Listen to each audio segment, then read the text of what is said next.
C만 좀 맞춰놓고 쉬는 시간 줄게요. 공차가 D이고 모든 항이 자연수인 등차 수열, 이 다음 조건을 만족한다. 사실 모든 항이 자연수여하기 때문에 실질적으로는 첫째 항도 공차도 둘 다 자연수여야만 가능하지 않을까? 그죠? 첫째 항은 무조건 자연수여야 될 거 아니에요? 그럼 모든 항이 자연수인데 공차가 자연수가 아닐 리가 있나? 가능하지가 않습니다. 그죠? 그래서 그냥 첫째 항과 공차가 모두 자연수이다 라고 해석을 해도 될 것 같습니다. 네. 그런 생각이 들고요. 어떤 자연수에 대하여, 이게 어떤이니까 존재를 얘기하는 거잖아요. 그러니까 A2랑 AK랑 A3K-1이 이 순서대로 등비수열을 이루는 순간이 그냥 있다는 얘기죠. 어떤 특정한 K에 대해서 항상 이걸 만족한다 이런 얘기가 아닙니다. 아니죠. 네. 그리고 A16이 90에서 100 사이다 써볼까? 이게 더 만만한 힌트인 것 같거든. 얘랑 이 가를 엮으면 뭔가 나올 것 같죠? 뭔가 나올 것 같잖아. 어떻게 생각해요? 감사합니다. D가 6이군요. 다 납득하시겠죠? 왜냐면 A가 D보다 작거나 같기 때문에 안 돼요. D가 5이면 A 가지고 90에서 100 사이를 넣을 수가 없는 거죠. 그죠? D가 7이면 100을 넘어가니까 안 되는 거고, 그러니까 D가 6으로 확정됩니다. 그러니까 애당초에 첫째 항과 공차의 자연수 조건을 왜 주냐면 값을 직접 주고 싶은 마음이 없는 거야, 식으로. 무슨 말인지 알죠? 부정방정식의 형태든지 아니면 레인지, 어떤 범위를 줘가지고 그 안에 이걸 만족하는 자연수 이거밖에 없지롱, 이런 식으로 문제의 조건을 제시하는 경우가 많잖아요. 그러니까 그런 거라고 생각하고 D6을 직관적으로 빨리 찾으셔야죠. 아, 6밖에 안 되는구나 라는 걸 하실 수 있겠죠. 네, 그래요. 자, 그럼 D가 6인 걸 알았으니까 저걸 시도해보죠. AK의 제곱이 A2 곱하기 A3K-1이에요. 다시 써보면 A 더하기, 이게 D가 뭔지 알지만 그냥 D라고 쓸게요. 왜냐면 이 식을 정리할 때는 D 상태인 게 더 나을 것 같은 느낌이라서. 제 말 무슨 말인지 알겠죠? 네. D가 6인 걸 알고 있어. 아직도 추워?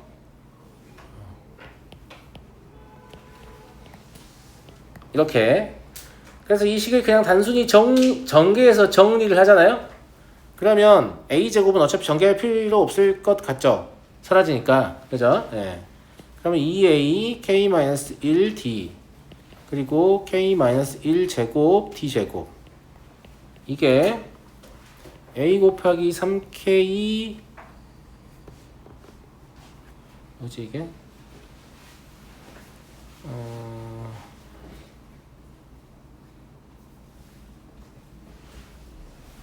뭔 짓 한 거냐? A제곱 3K-2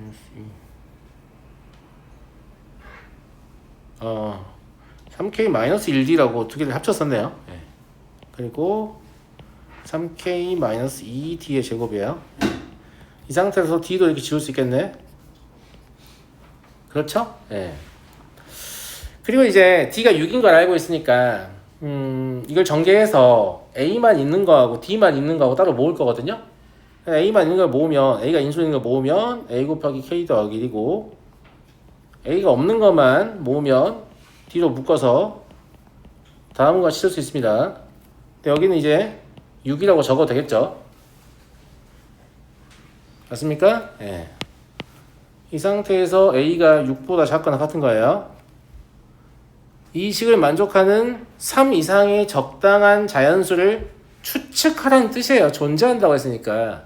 그러니까 이게 뭐여야 이거 만족하냐 라는 거예요. A가 6일 수도 있겠습니다만 K 더하기 6일 가능성이 높아 보이죠? K가 5라고 하면 A가 3이 되면서 문제의 조건을 만족하게 됩니다. 그냥 찍는 겁니다. 예, 아니면 딴 거 찍고 하면 돼요. 아시겠죠? 예. 그래서 A20은 3 더하기 19 곱하기 6이니까 답은 117이다. 이렇게 풀어내시면 될 것 같고요. 자, 자연수나 정수권 있으면 이런 식으로 풀이하시는 습관을 들이는 게 좋습니다. 무슨 말인지 알겠죠? 아, 왜 이거를 막 논리적으로 순차적으로 이게 이래서 안 되고 저래서 안 되고를 설명 안 해주고 저렇게 막 찍듯이 풀지? 라고 생각하시지만 이렇게 찍듯이 풀어야 실제 시험에서 강력한 거죠. 연습하시면 다 해요. 못하는 사람 만나 아무도 못 봤어. 다 합니다. 다 해요. 무슨 말인지 알겠죠? 예, 연습해가지고 최대한 답에 가까운 숫자를 빨리 추측해내시기 바랍니다. 221번 두 수열 AN, BN이 다음 조건을 만족한다. 첫째 항은 둘 다 6이고요. 수열 A, 이거는 어디서 본 적이 있는 문제죠. 기억이 안 날 수도 있겠습니다만은 요거에 대한 해석 이 쟁점이고요. 지금 P가 1보다 큰 자연수이기 때문에 수열 AN도 단조 증가 수열이고 수열 BN도 단조 증가 수열이에요. 그런데 등차 수열은 실질적으로 1차 함수하고 똑같다고 했잖아요. 직선이 직선. 감사합니다. 등비 수열은 뭐하고 똑같죠? 지수 함수하고 똑같죠. 폭발적으로 증가하는 거죠. 그러면 등차 수열을 생각해보면 일정 간격으로 이렇게 커지잖아. 근데 등비 수열은 막 미친놈처럼 이렇게 뛴단 말이야, 간격이. 그러니까 똑같은 구간을 관찰해보면 등차 수열의 항이 훨씬 더 많아요. 제 말 무슨 말 이해돼요? 뭐 예를 들어서 n은 1부터 100까지 관찰해보면 그 사이에 있는 등차 수열의 항이 훨씬 더 많다고. 그러니까 n이 아니라 그 수열의 항 자체가 뭐 얼마부터 얼마 레인지를 정해보면 등차 수열이 훨씬 많고 등비 수열이 훨씬 적습니다. 왜냐면 등비 수열은 간격이 멀기도 하고 갈수록 그 간격이 미친듯이 더 멀어지기도 하니까. 제 말 이해하시겠죠? 예, 양의 무한대로 발산하는 속도가 빠르다 뭐 이렇게 표현할 수도 있겠습니다만은 여튼 그래요. 그러니까 BN의 모든 항이 AN의 모든 항이 될 수 있는 거죠. 위치가 같다는 뜻이 아니에요. BN의 모든 항이 이렇게 건너뛰기를 하는데 AN이 머무는 곳에서만 이렇게 건너뛰기를 하면 되는 거 아니에요. 그죠? 이걸 이제 수학적으로 표현해 보면 AN의 일반항이 PN 더하기 6-P고 BN의 일반항이 6 곱하기 PN-1제곱이니까 이제 수학 못하는 애들 얘랑 같다고 놓은 다음에 이제 망하는 거죠. 그럴 리가 없잖아요. 왜냐면 수열의 항의 넘버는 달라. 항의 번호는 다른데 그냥 항 자체가 똑같은 거예요. 무슨 말인지 알겠죠? 예. 그러면 모든 항인 BN을 기준으로 합시다. 6 곱하기 P의 N-1제곱은 P 곱하기 M-1 더하기 6 여기에다가 M을 집어넣은 거예요. 이 M은 수열의 항의 번호가 다를 수 있다는 뜻인 거죠. 그리고 이 식은 실제로 어떻게 읽어내셔야 되냐면 모든 자연수 n에 대하여 적당한 자연수 m이 존재한다.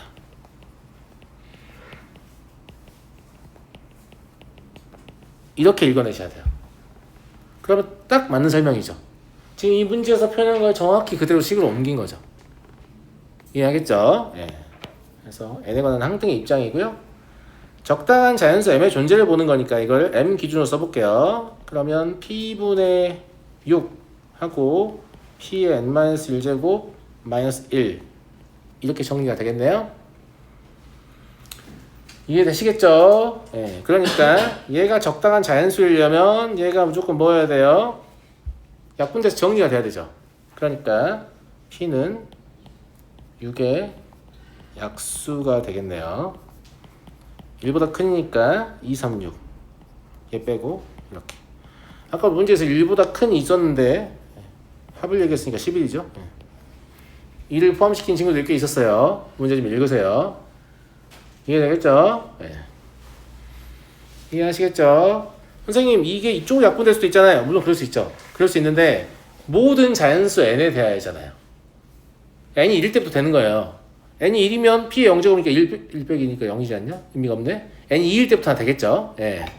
그러면 약분이 안 될 수도 있죠. 쟤랑 무슨 말인지 이해되시죠? p 값에 따라서 될 수도 있고 안 될 수도 있는 거니까 저 약분을 아래에 있는 분모인 p에서 해결을 해줘야 되는 거죠. 모든 자연수 n 조건이 있으니까. 됐죠? 둘 이게 마지막 문제인가? 더 있나? 두 문제만 풀고 쉬는 시간 줄게요. 이거 아주 괜찮은 문제예요. 아주 괜찮은 문제다.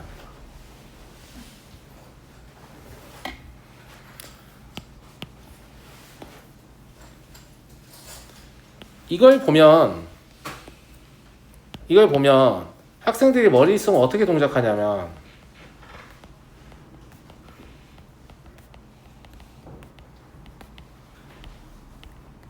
아니 XY라고도 안 할게요. X1, X2에 대하여 X1이 X2하고 같지 않으면 fx1은 fx2하고 같지 않다. 이렇게 동작하거든. 그래서 애들이 뭐라고 생각하겠어요? 이거 1대1 함수 아닌가?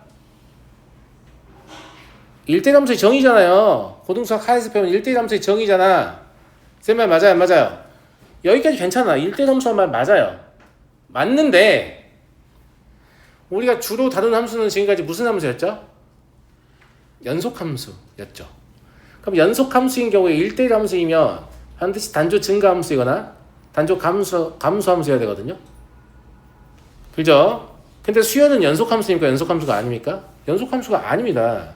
그런데 과거의 경험을 토대로 1대1이겠군 이렇게 잘못된 판단을, 그러니까 증가함수나 감수함수겠군 단조함수겠군 잘못된 판단을 하는데, 대표적인 예가 이런 게 있죠. 함수가 이렇게 내려오고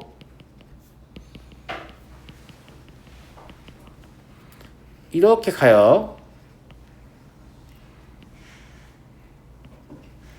이게 불연속 함수잖아요. 이게 1대1 함수예요. 맞아요. 한 번씩밖에 안 만납니다. 그러니까 1대1 함수가 증가함수이거나 감수함수에 대한 결론을 내려면 반드시 무슨 전제조건이 필요하다? 연속함수라는 전제조건이 필요합니다. 그러니까 여기서 생각을 한번 잘못하면 이 문제에서 막 한 20-30분을 쓰면 다 그냥 무의잖아요. 아무것도 안 한 거하고 똑같단 말이야. 그러니까 이런 걸 잘 잡아놔야 돼요. 생각보다 여러분들 등급을 끌어내는 건 이런 사소한 게 끌어내리는 거예요. 막 우와 이런 거 처음 배웠는데 어디 가서 배울 수 있는 거지? 막 이런 것 때문에 들리는 게 아니다.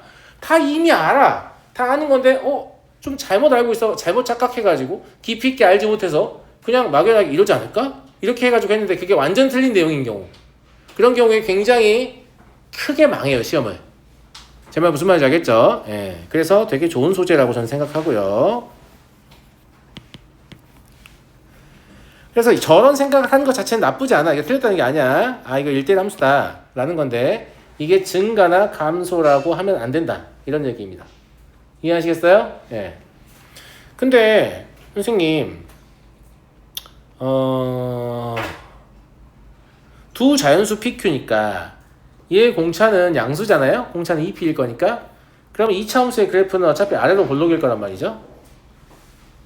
여기까지 이해됐죠? 예. 그 다음에 선생님 여기 Q가 있는데 이거 어떡하죠? 뭐 이런 건 딱히 신경 안 써도 될 것 같아요. 왜냐면 이 Q라는 건 첫 장하고만 관련이 되는 거잖아. 그러니까 첫 장 S1만 따로 빼주면 되는 거니까 S2부터는 여전히 2차 함수 위에 곡선이란 말이지.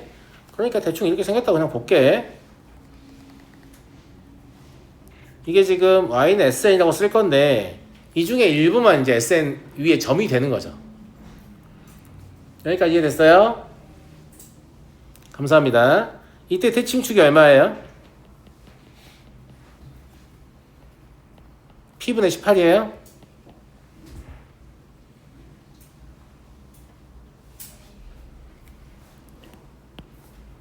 자, 다음 조건을 만족시키는 P의 최소값을 P1이라고 했는데, 그럼 이러려면 아니 이렇게 해서 여기서 만나는데 안 되는 거 아니냐 라고 생각하지만, 자네가 답해 볼 텐가? 무슨 뜻인가? 이게 무슨 뜻이냐고. 어제 네가 나한테 했던 질문이야. 비대칭. 그렇죠. 비대칭 구조라는 얘기입니다. 비대칭 구조이면 여기 하나만 있고 여기는 없어요. 그러니까 등비수열을 이렇게 아래로 볼록이라고 생각을 해보잖아요. 그럼 우리가 여기 있는 경우를 많이 보죠. 수열의 항이 실제 여기 있는 경우 합이. 그 다음 두 번째로는 여기하고 여기 이렇게 같이 있는 경우를 보죠. 여기는 없는데 주로 이게 한 85%에서 90%가 이런 문제가 출제가 돼요. 근데 수열에 따라서 여기 있고 여기 없어요. 예. 여기 있고 다시 여기 있고 다시 여기 있고 다시 여기 있고 다시 여기 있고 이런 거 있다고 내가 한번 보여준 적 있지? 연결해보면 약간 이런 식으로 지그재그로 올라간다고. 이런 경우에는 이렇게 그었을 때 하나, 이렇게 그었을 때 하나, 이렇게 그었을 때 하나, 이렇게 그었을 때 하나, 이렇게 그었을 때 하나, 이렇게 그었을 때 하나. 뭘 만족해요? 1대1을 만족해요. 그러니까 아래로 볼록이지만 비대칭 구조이면 1대1을 만족한다는 얘기예요. 이거를 내가 미리 기억하고 있으면 빠르게 대응할 수 있겠죠. 빠르게 대응할 수 있겠죠. 예.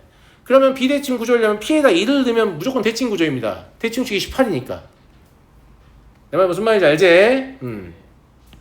2도 안 되죠. 9대니까. 3도 안 되는데 6대니까.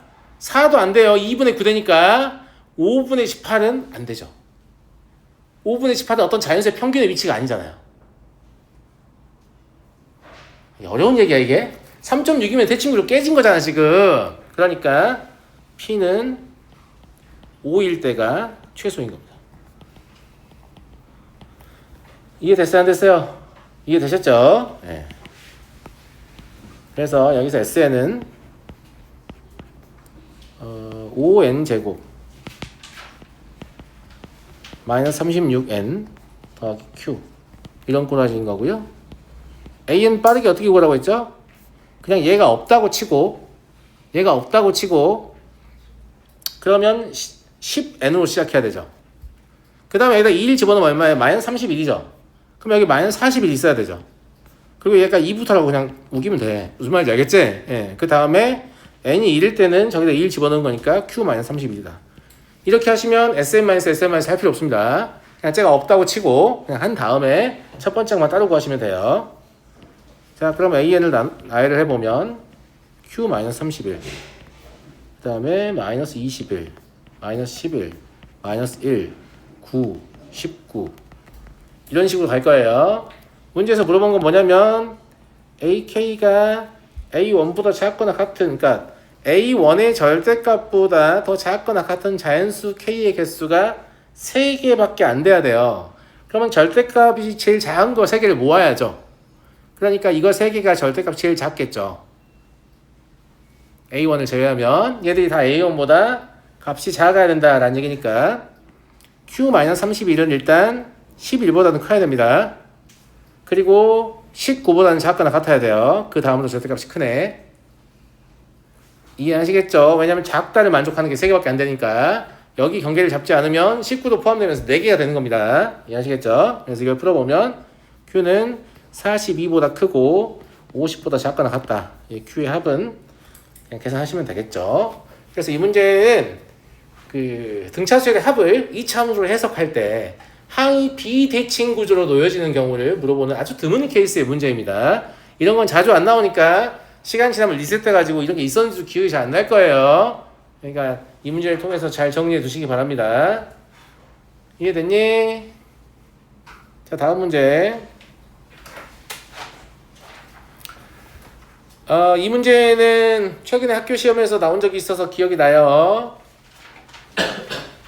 2022년 석상고 수학 1 기말고사 마지막 문제였습니다. 왜 원통에서 기억이 난다? 내 석상고 학생이 한 명도 맞춰보지 못했기 때문에. 빵이 치네 진짜. 내가 완벽하게 설명했다고 생각했는데 똑같이 나왔어요. 똑같이 나왔고요. 네. 자, 항상 좋은 풀이는 어디 시작한다고 했어요? 문제. 좋은 풀이는 어디 시작한다고 했어요? 문제. 문제의 관찰, 문제의 특징에서 좋은 풀이가 시작한다고 했습니다. 호나 특징.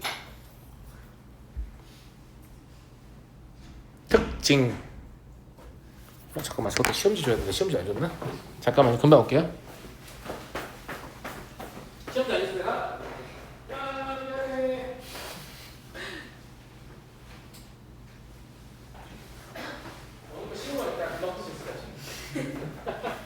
파이팅. 특징. 안 쉬고 싶어? 빨리 얘기해. 진짜 너무 뻔한 특징이 있는데.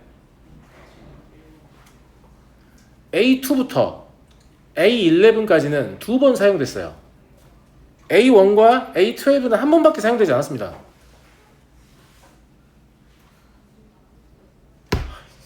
너무 강력한 특징 아니에요? 너무 강력한 특징이야.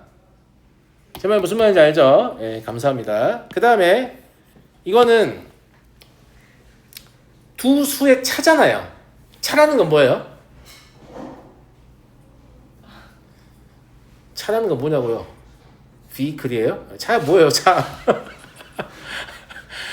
차라는 건 큰 거에 작은 거 빼는 거잖아요. 우리 지금 뭘 구하고 싶어요? 최대값을 구하고 싶어요. 그러면 제일 큰 걸 구하려면 주로 그러니까 큰 수에 작은 수를 뺀다고 했잖아. 그러니까 큰 수들 몇 개? 11개에서 작은 수들 11개를 빼면 돼요, 그냥. 지금 이 차가 몇 번 발생했어요? 11번 발생했죠. 11번 발생했잖아. 그러면 큰 수, 가급적 큰 수 11개에서 가급적 작은 수 11개를 빼면 되는 거 아니에요? 제 말 무슨 말 이해되시죠?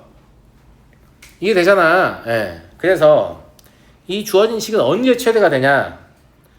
11개의 큰 수의 합에서 11개의 작은 수의 합을 빼시면 되는데, 당연히 큰 수니까 12가 여기 있어야겠지. 근데 두 번 있어도 되잖아. 아니, 수가 두 번씩 사용되는 거 봤어, 안 봤어? 봤지? 여기가 12가 있고 여기가 12가 있으면 결국은 12 빼기 얼마, 12 빼기 얼마 하게 되는 거 아니야? 그렇지? 아, 그런 식이면 11도 두 번 써야겠다. 10도 두 번 써야지.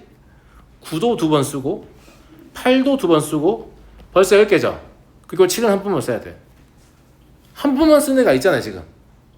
두 개의 숫자는 한 번밖에 못 쓴다고 했습니다. 알겠죠? 그 다음에 얘는 작은 수 11, 22, 33, 44, 55.